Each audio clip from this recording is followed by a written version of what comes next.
akhir-akhir ini saya sering merasa sedih dan tidak bersemangat. Oke, sebelumnya terima kasih ya sudah datang ke sini dan sudah bersedia untuk melakukan sesi konseling pada hari ini. Nah, kemudian di sini saya akan menyampaikan bahwa di setiap pembicaraan kita itu dalam setiap sesi konseling itu ada sebuah kerahasiaan yang tidak akan bicarakan kepada orang lain. Jadi saya harapkan dan kamu harus percaya bahwa sesi konseling ini akan terpercaya dan kerahasiaannya akan dijaga. Baik, Bu. Kemudian tujuannya di sini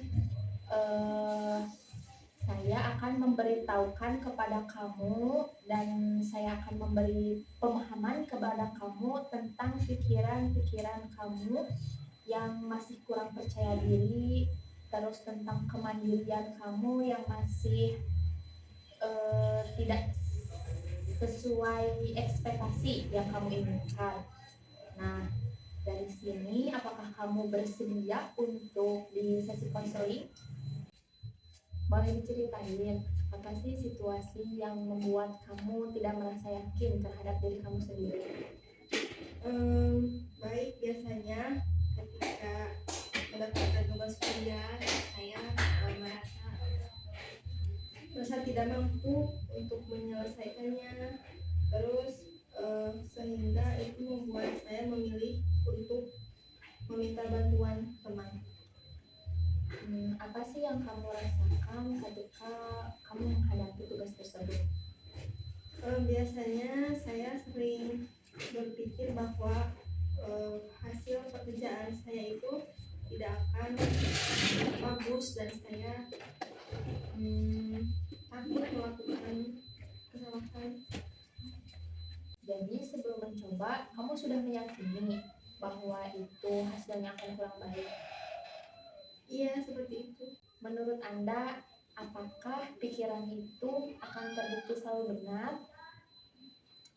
Kalau dipikir-pikir tidak juga, tapi ada beberapa yang membuat saya berpikir seperti itu sebelumnya. Jadi ada tugas yang memang tidak saya selesaikan dengan baik. Boleh diceritakan nggak perasaan kamu ketika kehilangan semangat dan ketika kamu merasa sedih? Saya merasa hidup saya biasa saja, tugas saya minim, tugasnya banyak, dan saya sering membandingkan diri saya dengan teman-teman saya yang tidak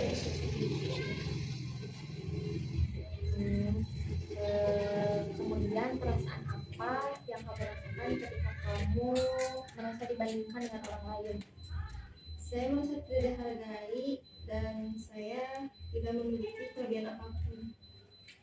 Terus kemudian kalau boleh saya tahu hubungan kamu terhadap Allah bagaimana? Saya jadi jarang berdoa, saya sering menunda sholat dan juga kecewa dengan diri sendiri. Oh iya, jadi ketika kamu kekurangan dalam saat ini, mungkin itu yang pertama ketika kamu perasaan ketika dibandingkan dengan orang lain. Kemudian yang kedua itu kamu hubungan kamu dengan Allah itu menjadi kurang dekat ya, seperti jadi mungkin salah satunya dalam hal sholat mungkin kadang ditunda gitu ya. Dalam Islam manusia diberikan nilai dan tujuannya masing-masing. Menurut Anda, apakah manusia diciptakan tidak diberikan tujuan? Tidak, Allah pasti memiliki tujuan. Ya betul. Gimana seperti firman Allah Subhanahu wa Ta'ala bahwa Allah menciptakan setiap manusia itu diberikan kemampuannya masing-masing. Nilai-nilai kita itu tidak dilihat dari nilai kuliah, nilai harta, nilai pencapaian semesta, tetapi nilai kita itu nilai dalam kehidupan kita sehari-hari, dalam aktivitas yang kita lakukan. Saya baru menyadari hari itu selama ini saya terlalu fokus pada hasil. Mari kita merenungkan apakah Allah akan mencintai seseorang yang akan hidupnya berhasil. Tidak juga, tapi Allah juga mencintai hamba yang berusaha dan bertobat. Benar, dalam konsep mahabbah, ketika manusia dalam keadaan gagal, Allah tidak akan menjauhi manusia yang posisinya pada saat tersebut. Nah, justru itu Allah akan mendekatkan dirinya kepada hamba yang sedang merasa gagal, agar hamba tersebut dapat kembali dan dekat kembali dengan Allah. Kemudian bagaimana perasaan Anda ketika Allah tetap menyayangi setiap hambanya? Saya merasa lebih tenang dan sedikit lebih lega. Jika Anda diberikan kesempatan, kesehatan, dan kehidupan yang layak, apa yang Anda akan lakukan pada kesempatan kehidupan ini?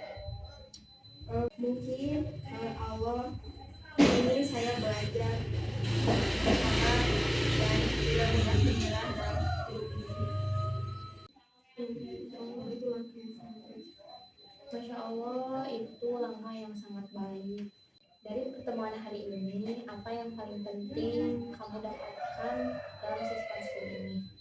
Ya, baik. Mungkin saya menyadari bahwa nilai diri saya tidak hanya ditentukan oleh seberapa berhasilnya saya di dunia ini.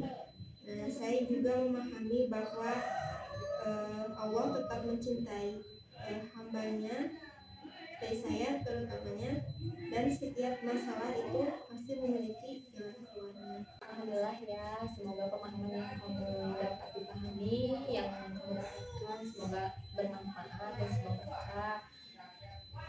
Kemudian semoga segala sesuatu yang kamu ingin lakukan, semoga kamu dapat melakukannya dengan semangat dan sungguh-sungguh. Kemudian semoga kita bisa ketemu lagi ya di lain waktu. Ya Bu, baik ya Ibu, terima kasih atas penjelasannya. Semoga saya juga dapat mengaplikasikan pemahaman dari Ibu dengan baik. Ya, amin. Sebelumnya mungkin cukupkan untuk sesi konseling ini sampai di sini. Mohon maaf bila ada perkataan saya